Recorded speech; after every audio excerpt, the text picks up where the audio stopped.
prece. Então nós vamos fechando os nossos olhos, procurando aquietar a nossa mente, acalmando as nossas emoções. Nós vamos procurando nos desligar de qualquer preocupação, de qualquer problema que tenha nos afligido e voltando os nossos pensamentos e sentimentos somente para este momento. Vamos procurando nos elevar espiritualmente, sentindo a presença amiga e amorosa do nosso anjo da guarda, este amigo e companheiro designado por Deus para nos acompanhar, Ele que nos auxilia, nos fortalece, nos ampara em todos os momentos.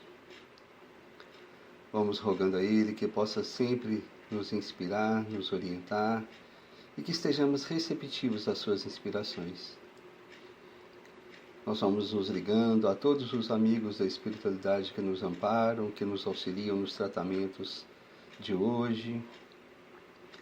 Vamos procurando desde já nos colocarmos receptivos para o passe que iremos receber. Vamos nos ligando ainda, nos elevando, buscando sentir o amparo maternal de Maria de Nazaré. E nós vamos agradecendo a esta Mãe querida por ter nos dado Jesus.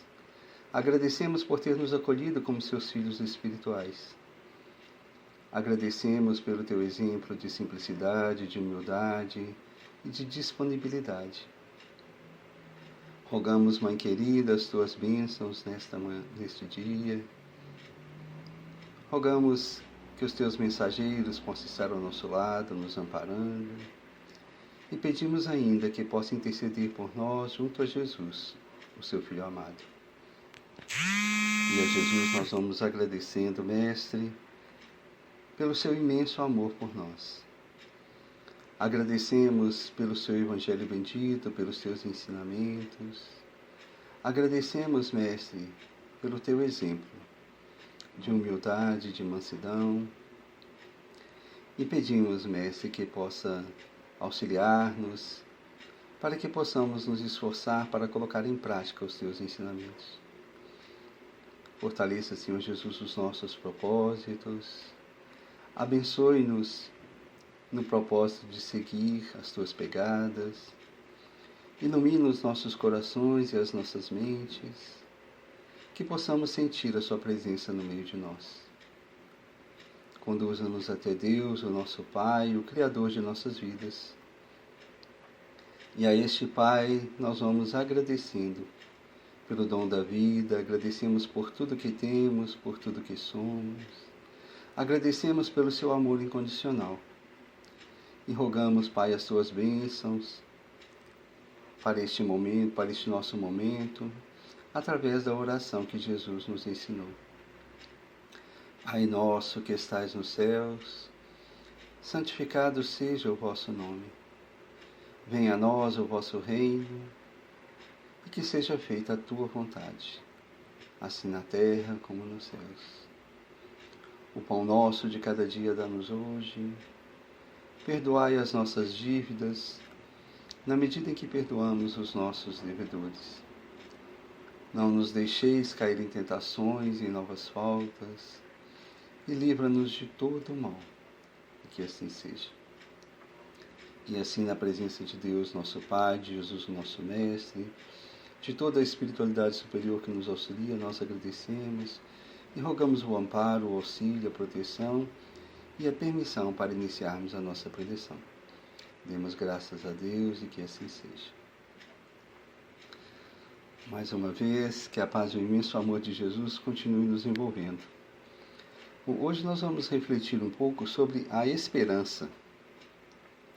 E inicialmente eu gostaria que cada um perguntasse a si mesmo se considera uma pessoa otimista, uma pessoa que mantenha a confiança, mesmo nos momentos mais difíceis, ou se eu me considero uma pessoa pessimista, que tem a tendência às vezes a desanimar, que enxerga a vida de uma forma pessimista. Essas reflexões servem para nos mostrar que na verdade a esperança ela está muito associada à fé, à confiança.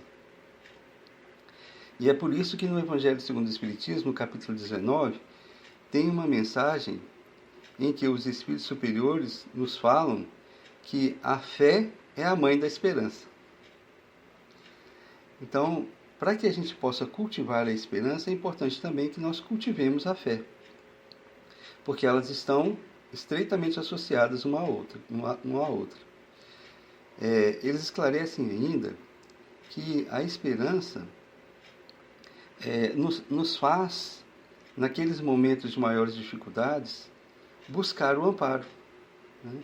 Ela nos permite confiar que as coisas vão melhorar, que as situações difíceis vão passar, né? E a gente perguntou no início a questão do desânimo, às vezes, da falta de fé, que às vezes nos pega em determinadas situações, mas às vezes é natural que isso ocorra também. E a gente pode dizer que isso aconteceu até mesmo com os discípulos de Jesus. Eles, nos momentos finais da vida de Jesus, eles se sentiram muito abatidos, né? Quando Jesus foi crucificado, eles que mantinham toda a esperança de que Jesus seria aquele libertador, que iria libertar o povo judeu do jugo dos romanos, e de repente, Jesus, que tinha feito tantas coisas maravilhosas, tantos milagres, né? E de repente ele foi crucificado como um malfeitor qualquer. Eles se sentiram então desanimados. Eles começaram a olhar de um ponto de vista pessimista, né? Ou seja, tudo aquilo que nós acreditávamos, na verdade, não aconteceu, né? Então eles esperavam algo diferente do que aconteceu com Jesus, né? Mas o interessante é que Jesus não tinha dado nenhuma esperança para eles de que ele seria um libertador do ponto de vista material, né? Ele não tinha falado em momento nenhum que ele iria libertar o povo de Israel do jugo romano. Na verdade, Jesus veio nos libertar de uma outra forma. Ele veio nos libertar das nossas dificuldades, dos nossos defeitos, mas mesmo diante dessa situação desanimadora em que os discípulos se colocaram, encarando sob um ponto de vista pessimista, eles tiveram o amparo de Jesus no momento em que Jesus aparece novamente para eles, materializado, depois de 3 dias. Então Jesus vem trazer a mensagem da esperança por excelência, a mensagem da imortalidade, dizendo para eles e para nós que a vida continua, plena, né? Porque a verdadeira vida é a vida espiritual, né? Então, muitas vezes, o que acontece diante das dificuldades que nós passamos, muitas vezes a nossa dificuldade se refere muitas vezes à forma como nós encaramos as coisas. Assim como os discípulos, muitas vezes nós encaramos as coisas só do ponto de vista material. E nós esquecemos de observar o ponto de vista espiritual. Porque quando nós encaramos as coisas segundo os Espíritos no Evangelho, quando nós encaramos as coisas de um ponto de vista mais elevado, nós percebemos que nada do que nos acontece por acaso. Tem uma razão de ser, mas que aquilo vai ser passageiro. E que mesmo as maiores dificuldades, ou mesmo a chamada morte ou a desencarnação, como nós dizemos, né? Ela, na verdade, é simplesmente um momento que vai passar, que nós vamos viver a verdadeira vida. E as dificuldades vão ser superadas, e muitas vezes elas nos surgem no nosso caminho para o nosso crescimento, para a nossa evolução. Então nós temos sempre a esperança de dias melhores. O Espiritismo nos ajuda a entender isso, porque ele nos mostra as coisas de um ponto de vista mais elevado.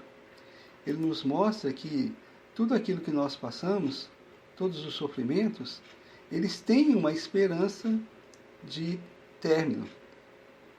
Então, muitas religiões acreditam, por exemplo, na ideia de que após a morte, algumas pessoas podem ir para o inferno de forma definitiva. E, na verdade, o Espiritismo nos mostra que isso não é verdade, né? Que a vida continua e nós teremos outras oportunidades. Então, só essa visão de que Deus vai nos oferecer novas oportunidades já nos traz uma esperança diferente. Então, quando a gente encara de um ponto de vista mais elevado, as dificuldades parecem diminuir de proporção, né? Então, nós encaramos de uma forma diferente. A esperança também nos traz a ideia de renovação. E essa é uma proposta que está presente em tudo na natureza. Nós vemos, por exemplo, numa floresta, por exemplo, que sofre com uma queimada, pouco tempo depois, as árvores começam a brotar de novo. O verde começa a florir novamente. E a natureza própria nos mostra que sempre há uma renovação, sempre há uma mensagem de esperança. E não é à toa que o verde representa a esperança, né? Então, quando nós olhamos para uma paisagem verde, para as árvores, elas nos trazem essa mensagem de esperança também, né? E a ideia da reencarnação pode ser comparada também com o próprio desenrolar dos dias. Muitas vezes, num dia anterior, nós estamos às vezes abatidos, desanimados, mas no outro dia nós temos as esperanças renovadas. Então, o próprio renascimento de um novo dia nos traz a ideia de esperança também, que o sol sempre volta a nascer. E assim também acontece com a ideia de reencarnação, é uma ideia de renovação, né? Sempre nos oferece novas oportunidades. Então, nós percebemos que Deus sempre nos dá essa mensagem de esperança. O Espiritismo nos ajuda a entender também que estes momentos que nós estamos passando atualmente são momentos de maiores dificuldades. Nós estamos no que a gente chama de período de transição, em que o nosso planeta está deixando de ser um mundo que está no estágio de provas e expiações e passando para um estágio diferente, que é um mundo regenerado. Mas toda mudança traz certas dificuldades, é natural isso. Quando nós mudamos de uma casa para outra, sempre parece que tudo fica desorganizado. E aos poucos a gente vai colocando as coisas no lugar. Então é isso que está acontecendo no nosso planeta atualmente. Então muitas pessoas se sentem às vezes desanimadas, pensando que está tudo muito difícil, que parece aparentemente que está um caos, mas não está. Deus está constantemente cuidando de nós.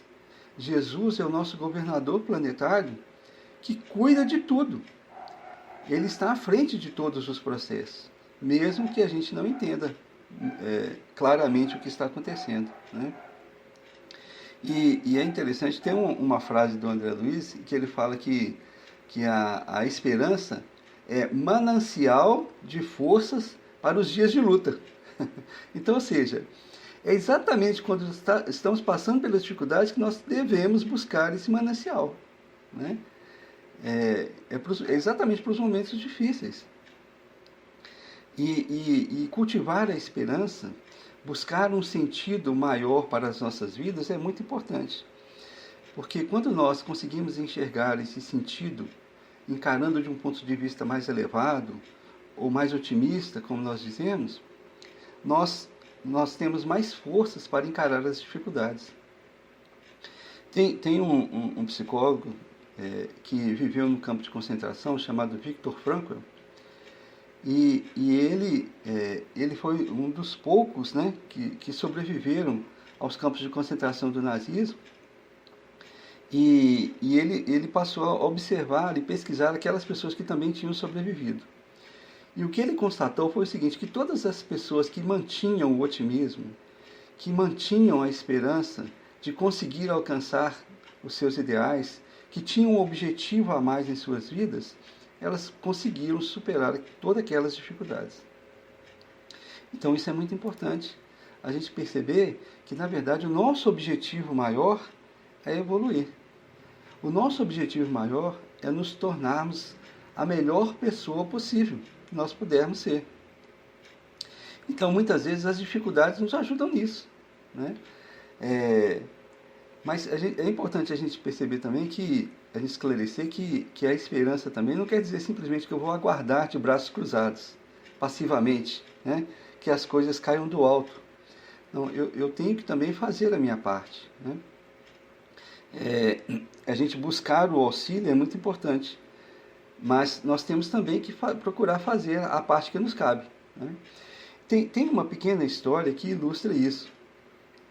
Ela fala de um homem que ele vivia num reino, né, e que, como era comum, tinha o rei e tinha vários nobres que viviam simplesmente ao redor do rei. E num determinado dia, um desses nobres, ele por causa de uma insatisfação com a sua mulher, ele matou a sua mulher, ele assassinou ela. Mas como ele não queria ser preso, ele jogou a culpa em um dos seus servos, num pobre camponês. E então ele mesmo chamou os guardas e mandou prender aquele pobre camponês, né, dizendo que ele tinha matado a sua esposa. E aquele camponês ficou desesperado, né? Ele sabia que a pena para ele seria a pena de morte. E ele na prisão então começou a rezar, a fazer orações, pedindo a Deus que o auxiliasse, né? E ele então ficou pensando uma forma como poderia sair dali, se ele poderia fugir, como que ele poderia fazer, porque ele era inocente, ele não tinha feito nada. Mas ele manteve a sua confiança de que Deus o iria auxiliar, mesmo naquela situação desesperadora, naquela situação difícil, né? E quando foi se aproximando o dia do julgamento, mesmo não tendo encontrado ainda uma saída, ele continuou confiando, mantendo a sua esperança em Deus, que Deus iria auxiliá-lo. Era comum naquela época, o rei, para parecer misericordioso, para dar uma oportunidade para a pessoa e fazer o que eles chamavam de julgamento de Deus, para parecer que ele ia dar uma chance para a pessoa culpada, mas na verdade ele não queria dar, né? Porque ele não iria condenar o nobre, né? Ele falou que ele ia escrever em dois papéis. Num ele escrevia a palavra culpado, na outra inocente. E aquele papel que o homem pegasse seria a condenação ou a libertação dele. Então, se ele pegasse o papel de culpado, ele seria condenado. Se ele pegasse o papel de inocente, ele seria libertado, né? E aquele homem, então, naquele momento, ainda mantendo a confiança e a esperança, ele teve uma inspiração. Porque ele sabia que era comum naquela época eles escreverem nos dois papéis a palavra culpado. Então, qualquer um dos dois que ele pegasse, ele seria condenado, né? Era simplesmente uma forma de enganar e parecer que o rei estava sendo misericordioso, né?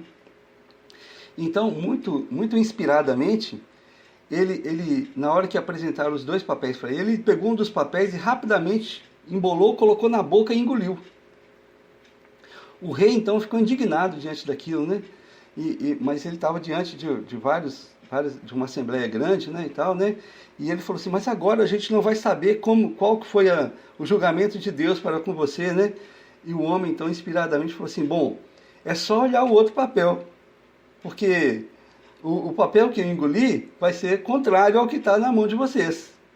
E aí eles abriram o outro papel, estava escrito culpado, pressupondo que ele tinha engolido o papel que estava escrito inocente, né? E assim ele foi libertado, né? Essa pequena história, ela nos mostra o seguinte, que aquele homem, mesmo diante daquela dificuldade, mesmo diante da iminência de ser condenado, de ser morto, ele manteve até o fim a confiança, né? Ele manteve a fé de que ele seria auxiliado. Só que muitas vezes também a gente fica esperando que esse auxílio ele venha de uma forma milagrosa, né? De uma forma quase sobrenatural. E às vezes ele vem de uma forma sutil, através de uma inspiração, né? Mas aquele homem também ele não cruzou os braços. Ele ficou sempre buscando uma forma de se livrar daquela situação difícil. Mas a fé foi fundamental. A confiança, manter a esperança, o otimismo até o final, né? Então, que nós possamos buscar cultivar a esperança. Procurarmos encarar as dificuldades de um ponto de vista mais elevado. Buscando um objetivo maior que é a nossa evolução. Mas não esperando de forma passiva. Procurando também agir. Procurando alimentar a nossa esperança com a fé, com a prece, com a confiança em Deus. Lembrando sempre que Deus é um Pai amoroso, bondoso, que quer sempre o melhor para nós. E procurarmos também, muito importante, estarmos receptivos às inspirações que sempre nos virão. Que Jesus nos abençoe, então.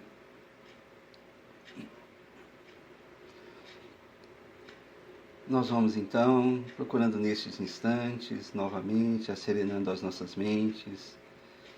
Vamos nos elevando espiritualmente,